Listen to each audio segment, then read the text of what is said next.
तहज्जुद वो नमाज है जिसमें इंसान रात के अंधेरे में अपने अल्लाह से मुलाकात करता है। वो नींद से बेदार होकर अपने रब के आगे झुकता है।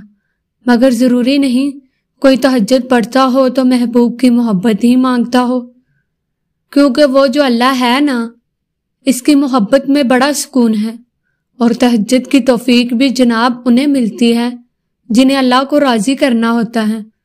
तहज्जुद के वक्त का सुकून सिर्फ वही समझ सकता है जिसने तहज्जुद में अल्लाह से बातें की हों, जिसने तहज्जुद की नमाज में भी दुनिया की मोहब्बत नहीं अल्लाह की मोहब्बत मांगी हो।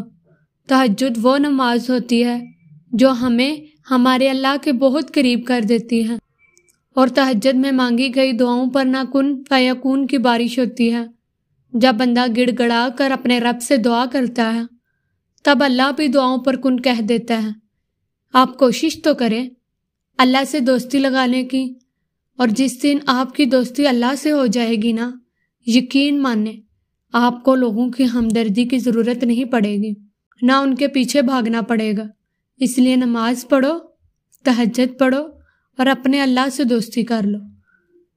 अगर तहज्जुद में सूरत यासीन पढ़कर दुआ मांगी जाए तो वो दुआ भी इंशाअल्लाह कबूल होगी, क्योंकि ऐसे 3 दिल मिलते हैं, रात का दिल, कुरान का दिल और इंसान का दिल।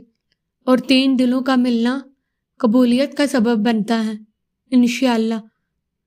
कभी कभार ऐसा भी होता है कि जब हम जाए नमाज पर अल्लाह से मांगने के लिए बैठते हैं तो ना आंखों से आंसू निकल पाते हैं और ना ही ज़ुबान से कोई भी दुआ लफ्ज़ों की शक्ल में कही जाती है।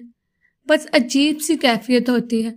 दिल तो तब चीख चीख कर कह रहा होता है कि या अल्लाह अब आपकी कुन की ज़रूरत है, लेकिन लब उस दर्द को बयान करने से कासिर होते हैं। और पता है, उस लम्हे तुम्हारी अल्लाह से नहीं, तुम्हारे दिल की अल्लाह से गुफ्तगू होती है। और जब टूटा हुआ दिल खुद अल्लाह की बारगाह में जाकर अपनी किरचियाँ समेटने की फरियाद करता है ना, तो अल्लाह उसके लिए अपनी मदद नहीं भेजता, बल्कि अल्लाह फिर वो किरचियाँ खुद समेटता है। अल्लाह तब वसीला नहीं बनाता उसके लिए, बल्कि अल्लाह खुद उसका वसीला बन जाता है। तुम्हारी ये खामोशी अल्लाह के यहाँ बहुत ज़ोर का शोर मचा देती है। इतना ज़ोर का आसमानी खलक इस चुप की आवाज़ से चौंक उठती है और सारी खलक अल्लाह से तुम्हारे हक में दुआ करती है। अल्लाह, ये जो दर्द से तड़प रहा है इसे शफा दे दे, इसके लिए कुन फरमा दे। जब आसमान तुम्हारी आवाज़ से लरज़ उठता है तो सोचो उस रब की कैफियत जिसने फरमाया है कि मैं शारग से भी ज़्यादा तुम्हारे करीब हूँ। सोचो तुम्हारी जिस खामोशी का शोर अर्श तक पहुँच सकता है, उसे क्या तुम्हारे दिल में रहने वाला अल्लाह नहीं सुन सकेगा? वो सब सुनता है, वो सब जानता है, तब भी जब तुम कहते नहीं और तब भी जब तुम कहना नहीं चाहते। वो धड़कन है और वो धड़कनों की ही सुनता है। फिर ऐसे मोइज़े करता है कि दिल फिर से जी उठते हैं, धड़कनें फिर से बहाल हो जाती हैं और वीरान आंखें शुक्र से भर जाती हैं। फिर करचियाँ भी सिमट जाती हैं और शफा भी मिल जाती हैं।